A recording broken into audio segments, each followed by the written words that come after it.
Welcome to my channel. నా channel కనుక మీరు ఇంకా సబ్స్క్రైబ్ చేసుకోకపోయినట్టయితే ప్లీజ్ సబ్స్క్రైబ్.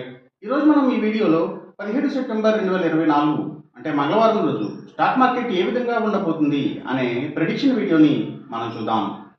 అసలు మంగళవారం రోజు ఓవరాల్గా స్టాక్ మార్కెట్ ట్రెండ్ ఎలా ఉండబోతుంది అనేది తెలుసుకునే ముందుగా ప్రీ మార్కెట్ సెషన్ గురించి మనం ప్రెడిక్ట్ చేయాలి అంటే అంతకన్నా ముందు రోజు అంటే Monday American stock market Nasdaq mixed ట్రెండ్గా మూవ్ అయ్యే అవకాశం ఉంది.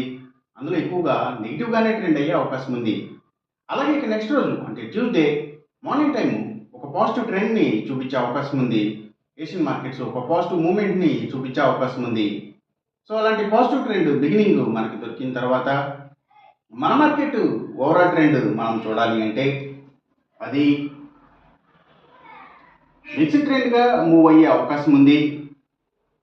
అందులో ఎక్కువగా నెగిటివ్గానే ట్రెండ్ అయ్యే అవకాశం ఉంది. అలాగే సేమ్ బ్యాంక్ నిఫ్టీ కూడా మిక్స్డ్ ట్రెండ్గానే మూవ్ అయ్యి అందులో ఎక్కువగా నెగిటివ్గానే ట్రెండ్ అయ్యే అవకాశం ఉంది. నిఫ్టీ ఐటీ మాత్రం కొంతవరకు పాజిటివ్గా ట్రెండ్ అయ్యే అవకాశం ఉంది. ఇక మనం ఇంట్రాడే స్టాక్ సెలెక్షన్ విషయంలో భాగంగా ముందుగా మనం గెయినర్స్ విషయం చూడాలి అంటే ఏవైతే సిగరెట్ కంపెనీల స్టాక్స్ అలాగే లిక్కర్ కంపెనీల స్టాక్స్ అంటే స్పిరిట్స్కి సంబంధించిన కంపెనీల స్టాక్స్ మంచిగా గెయిన్ అయ్యే అవకాశం ఉంది. అలాగే ఇంకా స్టీల్స్ ఐటీ స్టాక్స్ కూడా గెయినింగ్ సైడ్ ఉండే అవకాశం ఉంది మంగళవారం రోజున. ఇంకా FMCG sector stocks, foods and బెవరేజెస్కి సంబంధించిన కంపెనీల స్టాక్స్, కమ్యూనికేషన్ సెక్టర్ స్టాక్స్, వాటిని బేస్ చేసుకుని పనిచేసే cell phone towers, cables, internet services providers ఇలాంటి వాటి స్టాక్స్, అలాగే media sector stocks, media and television ఛానల్స్కి సంబంధించిన కంపెనీల స్టాక్స్. సో ఇవన్నీ కూడా గెయినింగ్ సైడ్ ఉండే అవకాశం ఉంది మంగళవారం రోజున. ఇక మనం ఇంట్రాడే లూజర్స్ విషయం చూడాలి అంటే ఏవైతే పబ్లిక్ లిమిటెడ్ కంపెనీల స్టాక్స్ చాలా వరకు కూడా నెగిటివ్గా ట్రెండ్ అయ్యే అవకాశం ఉంది. అలాగే ఇంకా సీపోర్ట్స్ అండ్ హార్బర్స్, ఆయుర్వేదిక్ ప్రొడక్ట్స్ని తయారు చేసే కంపెనీల స్టాక్స్, ఆర్గానిక్ ప్రొడక్ట్స్కి సంబంధించిన కంపెనీల స్టాక్స్, యాక్వాకల్చర్కి సంబంధించిన అన్ని కంపెనీల స్టాక్స్. సో ఇవన్నీ కూడా నెగిటివ్గా ట్రెండ్ అయ్యే అవకాశం ఉంది.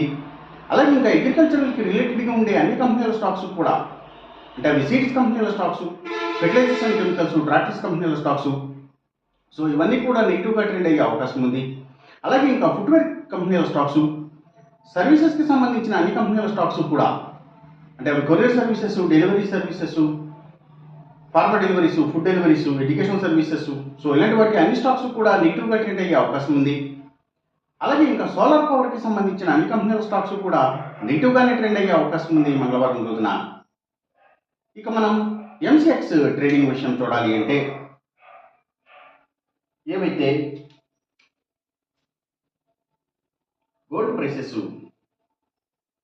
అలాగే సిల్వర్ ప్రైసెస్, ఇంకా crude oil and natural gases prices, so ఇవన్నీ కూడా పెరిగే అవకాశం ఉంది. కాపర్ ప్రైసెస్ మాత్రం తగ్గే అవకాశం ఉంది. ఈ చెప్పిన రిజల్ట్స్కి ఏమాత్రం వ్యతిరేకంగా జరుగుతున్నట్టు మీకు అనిపించినా సరే ఇమీడియట్గా మీ బెట్ల నుంచి వెనక్కి వచ్చేసేయండి. ఇది కేవలం ఒక ఆస్ట్రాలజికల్ ప్రెడిక్షన్ మాత్రమే, దయచేసి గమనించండి. అలాగే ఈ వీడియో కనుక మీకు నచ్చినట్టయితే నా ఛానల్ని సబ్స్క్రైబ్ చేయండి. అందరికీ ఈ వీడియోని షేర్ చేయండి, లైక్ చేయండి. Thank you for watching.